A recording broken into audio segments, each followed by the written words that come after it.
وَإِذَا سَأَلَكَ عِبَادِي عَنِّي فَإِنِّي قَرِيبٌ أُجِيبُ دَعْوَةَ الدَّاعِ إِذَا دَعَانِ فَلْيَسْتَجِيبُوا لِي وَلْيُؤْمِنُوا بِي لَعَلَّهُمْ يَرْشُدُونَ.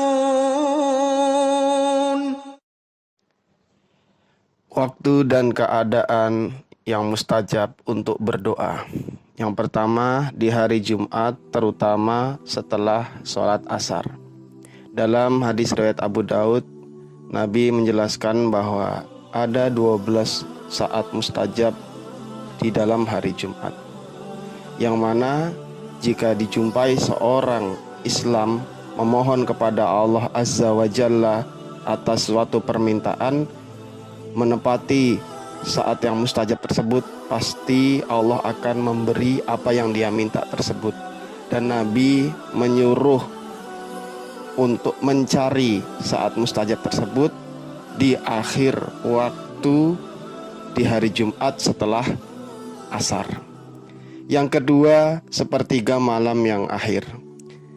Dalam hadis kudusi di dalam Sahih Muslim dijelaskan bahwa Tuhan kita yang maha barokah dan maha luhur turun setiap malam ke langit dunia ketika tersisa sepertiga malam yang akhir, sembari Allah berfirman, "Siapa yang memohon kepadaku akan aku kabulkan permohonannya, dan barang siapa yang meminta kepadaku akan kuberi, dan barang siapa yang memohon ampun pasti akan aku beri ampunan." Yang ketiga, antara azan dan iqamat. Dalam hadis riwayat Abu Daud dijelaskan, doa di antara azan dan iqamat tidak akan ditolak, yang artinya pasti dikabulkan. Yang keempat, saat di medan perang. Nabi bersabda dalam hadis Abu Daud bahwa ada 2 doa yang tidak akan ditolak, pasti dikabulkan, atau sedikit sekali peluang untuk tidak dikabulkan. Kedua waktu tersebut adalah doa ketika antara azan dan qomat, dan ketika sedang dalam bahaya perang, ketika terjadi kontak fisik antara orang iman dan musuh. Yang kelima, ketika turun hujan. Dalam hadis riwayat Abu Daud pula dijelaskan bahwa termasuk doa mustajab adalah ketika turunnya hujan. Yang keenam, ketika puasa menjelang berbuka. Dalam hadis riwayat Ibnu Majah dijelaskan bahwa orang yang berpuasa, terutama menjelang berbuka, mempunyai doa, yang mana doa tersebut tidak akan ditolak, pasti terkabul. Yang ketujuh, saat haji. Banyak waktu-waktu dan keadaan mustajab di saat orang haji. Di antaranya ketika sedang sa'i Safa Marwah di atas bukit Safa Marwah sambil menghadap kiblat, kemudian saat wukuf di Arafah, saat melempar jumroh ula dan wusta sambil menghadap kiblat, dan lain-lain. Nabi bersabda dalam hadis Tirmizi bahwa sebaik-baiknya doa adalah doa di hari Arafah. Yang kedelapan, termasuk doa mustajab adalah ketika tertimpa musibah. Dalam hadis Muslim, Nabi bersabda, "Tidaklah seorang Islam tertimpa musibah lalu mengucapkan sebagaimana yang Allah perintahkan kepadanya, yaitu kalimat istirja, inna lillahi wa inna ilaihi roji'un, Allahumma jurni fi musibati wa akhlif li khairam minha." Melainkan orang yang mengucapkan tersebut pasti akan Allah ganti musibahnya dengan sesuatu yang lebih baik daripada musibah yang menimpa kepadanya. Yang kesembilan, termasuk waktu mustajab adalah setelah diambilnya nyawa kerabat atau keluarga kita. Dijelaskan dalam hadis Sahih Muslim pula bahwa ketika Rasulullah SAW masuk ke rumah Abu Salamah yang saat itu matanya sudah melotot karena baru saja meninggal, Nabi lalu memejamkan mata Abu Salamah, kemudian bersabda, sesungguhnya ketika nyawa seorang dicabut, digenggam, maka pandangan mata orang yang wafat tersebut akan mengikuti kemana nyawanya diambil. Saat itu pula manusia dari kerabat Abu Salamah berteriak, bersedih. Lalu Nabi mengingatkan kepada para kerabat Abu Salamah, janganlah kalian mendoakan memberatkan atas diri kalian sendiri, melainkan berdoalah yang baik-baik, karena di saat-saat ini juga malaikat mengamini terhadap apa yang kalian ucapkan. Yang ke-10 termasuk doa mustajab adalah ketika menjenguk orang yang sakit. Dalam hadis riwayat Abu Daud, Nabi juga bersabda, ketika kalian menghadiri orang yang sakit, maka ucapkanlah hal-hal yang baik, karena malaikat mengamini terhadap apa yang kalian ucapkan. Yang ke-11 termasuk doa mustajab adalah doanya orang yang sakit.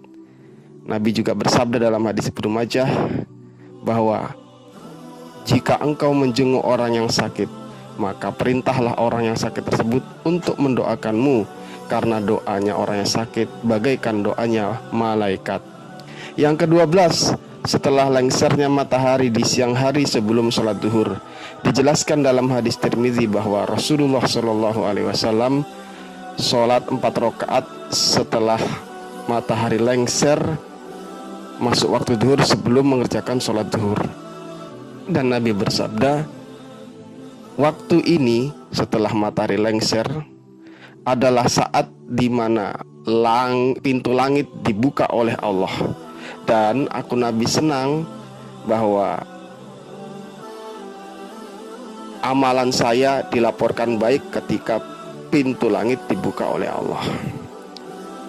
Dan berdoa di saat pintu langit dibuka itu mustajab. Yang ke-13 termasuk keadaan yang mustajab adalah berdoa ketika sujud. Dalam hadis Muslim, Nabi bersabda, posisi hamba yang paling dekat dengan Tuhannya adalah ketika sujud, maka perbanyaklah doa ketika sujud. Yang penting tidak dilakukan ketika sholat, karena doa yang dibaca ketika sholat harus yang sudah pernah dipraktekkan oleh Nabi ketika Nabi sholat dulu.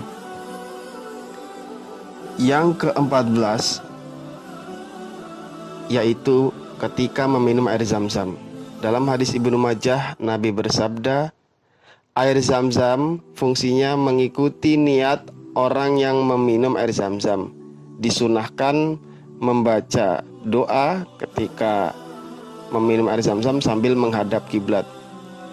Yang ke-15 yaitu ketika mendengar ayam jantan berkokok. Dalam hadis riwayat Bukhari, beliau bersabda, ketika kalian mendengar suara ayam jantan, maka mohonlah keutamaan kepada Allah, karena sesungguhnya ayam tersebut melihat malaikat.